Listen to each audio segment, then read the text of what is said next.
রাতে আমি যে 4 ভাগের 1 ভাগ ওষুধ নিচ্ছি, সকালে খালি পেটে এবং সমপরিমাণ ওষুধ রাত্রে খাওয়া দাওয়ার পর, এবং প্রতিদিন 2 টাইম খাবেন।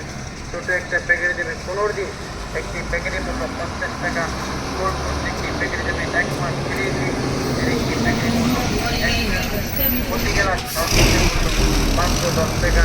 যারা গাছের চাষ চলে আসে সর্বোচ্চ প্রতিদিন সকাল থেকে রাত পর্যন্ত এখানেই পাওয়া যায়। যারা সর্বোচ্চ সুখ চলে আসে বিভিন্ন গাছ যাত্রা এবং পানি দিয়ে পরিষ্কার পরিচ্ছন্নতা মাত্র 10 টাকা গেলাম।